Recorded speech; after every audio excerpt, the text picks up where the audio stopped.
அதிமுகவின் 53ஆம் ஆண்டு தொடக்க விழாவை ஒட்டி சென்னை ராயப்பேட்டையில் உள்ள தலைமை அலுவலகத்தில் புரட்சித் தலைவர் மற்றும் புரட்சித் தலைவி சிலைகளுக்கு மலர்தூவி மரியாதை செலுத்தியதுடன் கழக கொடியை ஏற்றி வைத்து நிர்வாகிகளுக்கு அதிமுக பொதுச் செயலாளர் எடப்பாடி கே பழனிசாமி இனிப்புகள் வழங்கினார். பின்னர் செய்தியாளர்களை சந்தித்த காட்சியை தற்போது பார்க்கலாம். அதிமுக அரசாங்கம் அதேபோல பொன்விழா கண்ட கட்சி அதிமுக கட்சி, இன்றைக்கு அதிக உறுப்பினர் கொண்ட கட்சி அதிமுக கட்சி, இப்படி பல்வேறு சாதனைகளை படைத்த கட்சி அதிமுக கட்சி. அந்த அதிமுக கட்சியினுடைய இன்றைக்கு இந்த தொடக்க விழாவை மிகச் சிறப்பாக எழுச்சியாக கொண்டாடிக்கிறோம். அதே மாதிரி இன்னும் சில விஷயங்களும் சொல்லியிருக்கிறேன். இன்றைய தினம் அனைத்து ஊடகங்களுக்கும் வாழ்த்து சொன்னதுக்கு நன்றி. அதே போல இன்றைய தினம் நீங்கள் பார்த்தீங்கன்னா வங்கக்கடலில் குறைந்த காற்றழுத்த தாழ்வு மண்டலம் உருவாகி இன்றைக்கு சென்னை மாநகரம் மற்றும் தமிழகத்தில் பல்வேறு மாவட்டங்களில் கனமழை பொழியும் என்று இந்திய வானிலை ஆய்வு மையம் அறிவித்தது. அதுவும் சென்னை சுற்றியுள்ள சில மாவட்டங்களுக்கு ரெட் அலர்ட்டும் கொடுக்கப்பட்டது. ஆனால் சென்னை மாநகரத்தில் 14ஆம் தேதி இரவு மழை பெய்தது. 15ஆம் தேதி ஓரளவு பகலிலே பெய்தது, விட்டு விட்டு பெய்ஞ்சது. 16ஆம் தேதி மழையே இல்லை. இன்றைய தினம் கூட இந்திய வானிலை ஆய்வு மையம் ரெட் அலர்ட் கொடுக்கப்பட்டு அதிக மழை பெய்யும் என்று அறிவிக்கப்பட்டிருந்தது. ஆனால் வெயில் தான் பிரகாசமாக இருக்குது. ரெட் அலர்ட் கொடுத்த பிறகு எந்த மழையும் காணா. ஆனால் குறைந்த அளவு மழை பொழிவு ஏற்பட்ட இந்த காலகட்டத்தில் கூட சென்னை மாநகரம் பல்வேறு இடங்களில் மழை வெள்ளத்தால் தத்தளித்திய காட்சியை தொலைக்காட்சியில் பார்த்தேன். பல்வேறு இடங்கள், ராயபுரம், ஆர்கே நகர், அதுபோல் இன்றைக்கு வேளச்சேரி, பெருங்குடி, மடிப்பாக்கம், மேடவாக்கம், புளியந்தோப்பு, சோழிங்கநல்லூர், கொளத்தூர், கோயம்பேடு மார்க்கெட், இன்னும் பல பகுதியில் உங்களுடைய தொலைக்காட்சியின் மூலமாக எங்கெங்கெல்லாம் தண்ணீர் தேங்கி மக்கள் பட்ட துன்பங்களை இன்றைக்கி காட்சிப்படுத்தி வெளிக்கப்படுத்தினீங்க. ஆனால் இன்றைக்கு முதலமைச்சரும் துணை முதலமைச்சரும் ஏனைய அமைச்சர்கள்லாம் எங்கேயுமே தண்ணி தேங்கலை, மக்கள் பாதிக்கப்படவில்லை என்ற ஒரு பொய்யான தவறான செய்தி வெளியிட்டிருக்கிறாங்க. இதெல்லாம் ஊடகத்தில் இருந்த செய்தி தான் நான் சொல்கிறேன். 2022ஆம் ஆண்டு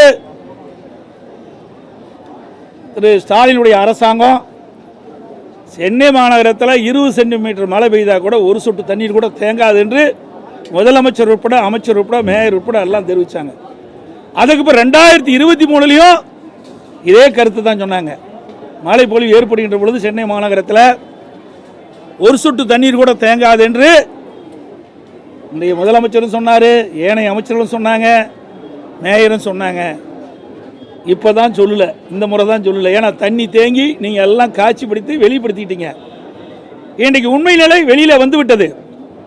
அனைத்து இந்திய அண்ணா திராவிட முன்னேற்ற கழக ஆட்சியில் மழைநீர் வடிகால் கால்வாய்கள் அமைப்பதற்காக திட்டம் தீட்டப்பட்டு இன்றைக்கு பார்த்தீங்கன்னா உலக வங்கி, ஜெர்மன் பன்னாட்டு வங்கி, ஜெய்கா வங்கி போன்ற வங்கியின் மூலமாக நிதியை திரட்டி சுமார் 2400 கிலோமீட்டர் மழைநீர் வடிகால் கால்வாய் அமைக்கின்ற பணி துவங்கப்பட்டது.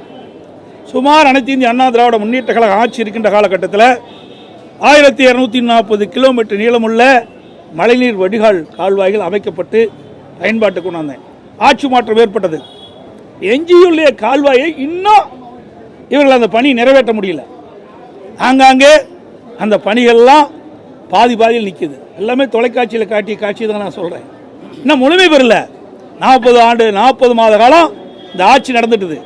40 மாத கால ஆட்சியில் ஏதோ ஒரு சாக்கு போக்கு சொல்லித்தான் இந்த ஆட்சி தொடராங்கிற ஒழிய மக்களுடைய பிரச்சனை தீர்த்ததாக எதுவுமே இல்லை.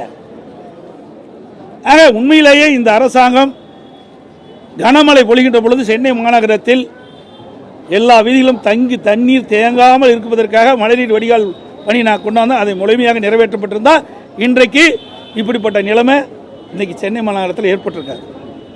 அதோட இன்றைக்கு இந்த வெள்ள நீர் வேகமாக வடிவதற்காக கூவம் மற்றும் அடையாற்றில் வெள்ள நீர் எளிதாக செல்வதற்கு கரையோரங்களில் இருந்த 17,750 குடியிருப்புகளை வேறு பகுதிக்கு கட்டடம் கட்டி கொடுத்து மாற்றி அமைச்சு கொடுத்தோம்.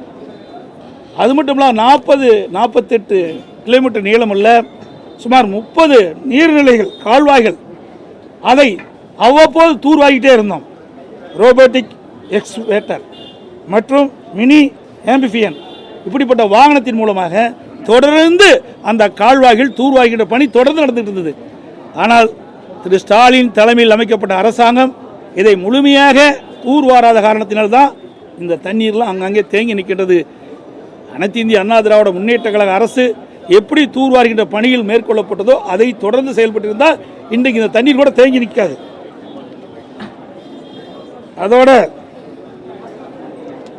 திரு ஸ்டாலின் தலைமையில் அமைக்கப்பட்ட அரசாங்கம் இன்றைக்கு சென்னை மாநகர பகுதியில் கனமழை பொழிகின்ற பொழுது வெள்ள நீர் தேங்காமல் இருப்பதற்காக திருப்புகழ் கமிட்டி என்ற ஒரு கமிட்டி அமைச்சாங்க. அந்த கமிட்டியினுடைய நோக்கம் இந்த வெள்ள நீர் வடிவதற்கு என்னென்ன செயல்பாடுகள் செய்யப்பட வேண்டும் அரசு என்ற ஒரு அறிக்கை பெறுவதற்கு தான் இந்த திருப்புகழ் கமிட்டி அமைக்கப்பட்டது. நான் ஏற்கனவே கேட்டேன், இந்த அரசாங்கத்தில் இந்த திருப்புகழ் கமிட்டி அமைக்கப்பட்ட பிறகு இந்த கமிட்டி என்ன பரிந்துரை செய்யப்பட்டிருக்குது, அந்த கமிட்டியுடைய விவரம் என்ன, இந்த அறிக்கையின்படி இந்த அரசாங்கம் என்ன நடவடிக்கை எடுக்கப்பட்டிருக்கிறது, இதற்கு வெள்ளை அறிக்கை வேணும்னு கேட்டுக்கிறேன். இது வரைக்கும் வெள்ளை அறிக்கை வெளியிடல. இந்த திருப்புகழ் கமிட்டியுடைய நோக்கமே இதுதான்.